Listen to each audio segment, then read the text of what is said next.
He's still running. He hasn't finished. By the way, when she mentioned the gay song before that was outed, that's Rob, not me.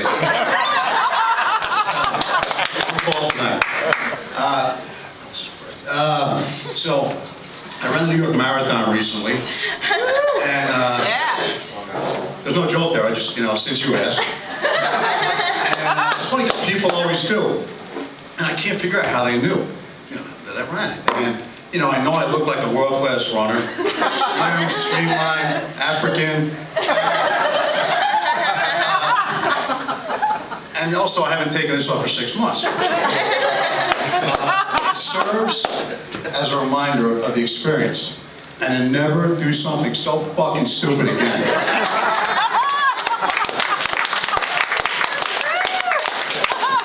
Running 26 miles with this body makes Waterboy look like a spa treatment. So I was at the gym this morning. My gym is very cheap and very close to home, but it's not the gay gym she was talking about. It's not that. Nothing fancy about it. It's like a prison yard with more old people and a worse sound system. And old people crank that thing up. So the machines are about 1.5 inches apart. I'm on the elliptical this morning, basically doing my thing. This guy comes in on the Stairmaster, and he's basically sitting on my lap as close as he can. So he's on the Stairmaster, and apparently that wasn't enough of a workout for him, because instead of just, doing the steps, he's gyrating like crazy, he's doing this, he's doing that. Like he needs some extra calorie burn. So, I'm doing my thing, and 30 times a minute, his ass is hitting my machine. I'm thinking if that senator in Idaho got arrested for tapping his front some guy in a bathroom stall, this guy should be put in a freaking firing squad. So then, I'm competing with this. He starts swinging this arm, he's to my left, swinging this arm back like this for, a few more calories, I guess. So, I'm already lifting on one leg to stay away from this guy's ass. Which, by the way, was good on the love handle, so you get this. And now I'm ducking, his fist too. It's crazy. And, the thing is, I have in my headphones, of course, because I'm a white guy working out, the Rocky thing, the Rocky theme, I'm getting fired up, and, he keeps coming with the fist. The old guy next to me lifting the 2-pound weight, he starts looking like Mickey from the movies, and I'm like, I just got caught up in the moment, so the next time I duck this guy's fist, I just freaking come up and nail it. My attorney said I can't say anything more about the incident, except we're looking forward to our day in court. I forgot what I was doing. The kids.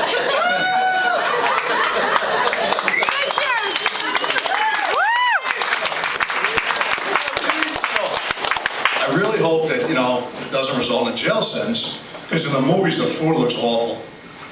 And, in jail, not at home. And I feel like my family needs me around. And I don't want to pat myself on the back. And if you saw my little script here, it said, I asked the nearest woman to pat you on the back, but it's my wife, and she looks like she'd rather stick a foot up my ass, so I'm not going to go with that. But, I don't want to pat myself on the back, but I really do like to help out at home. And so, for instance, today I said to my wife, I'll find the babysitter tonight. But, I didn't want to pay market rate. People talk about recession-proof jobs. Babysitting is the recession-proof job. They never get laid off. They don't even have to unionize. They never discount. The price never goes down. And you know why? Because at the end of the day, all you want to do is get the hell out of the house. Don't pay anything.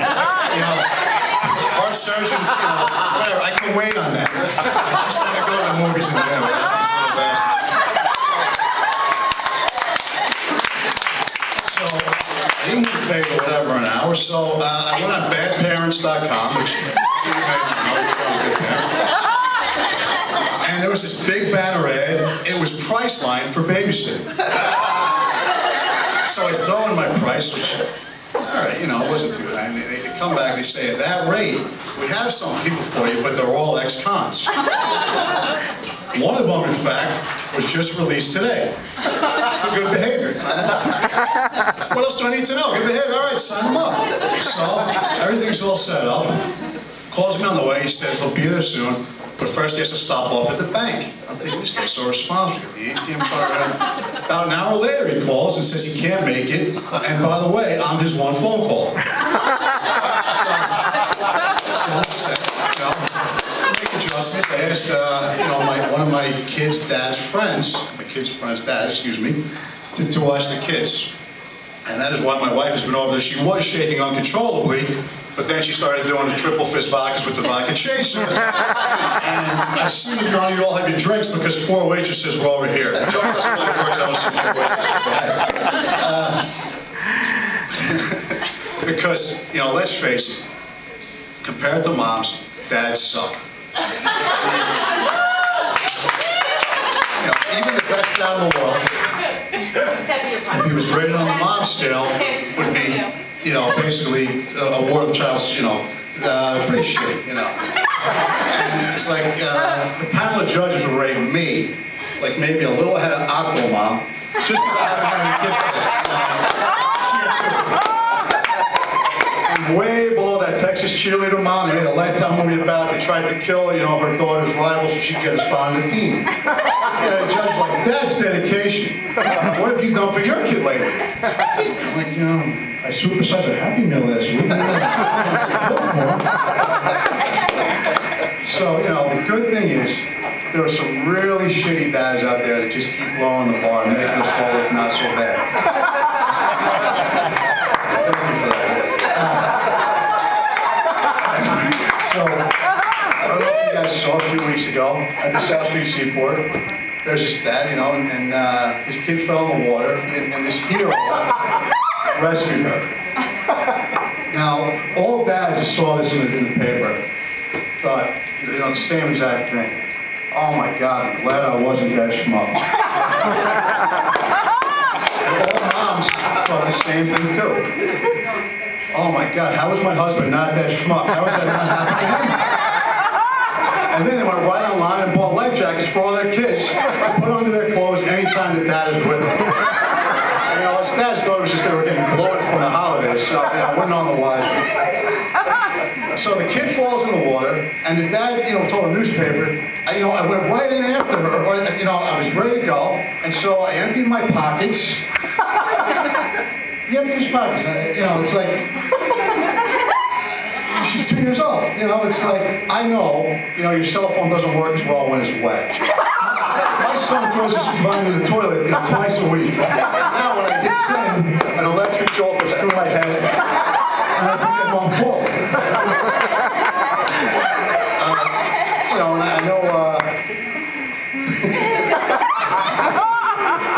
And I know, I know nobody wants to go to the DMV and get that extra license and deal with those humanity. But your kid's in the freaking water. Forget the sunscreen, forget the zinc oxide, just get in. I kind of feel bad for the guy though, because can you imagine how pissed off the little girl's mom was? Can you imagine what she stuck that key to the city they gave him?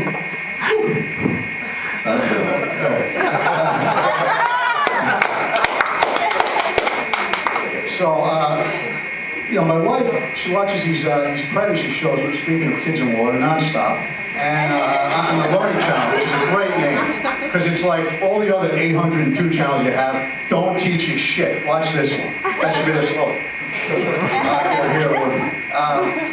So it turns out a lot of New York moms are having their kids delivering in the water because they say it's soothing for the kid. Now they know this, of course, by interviewing the newborn. Yeah, it's a little tough there for a while, but hey, I can't swim. Yeah, hopefully the doc can.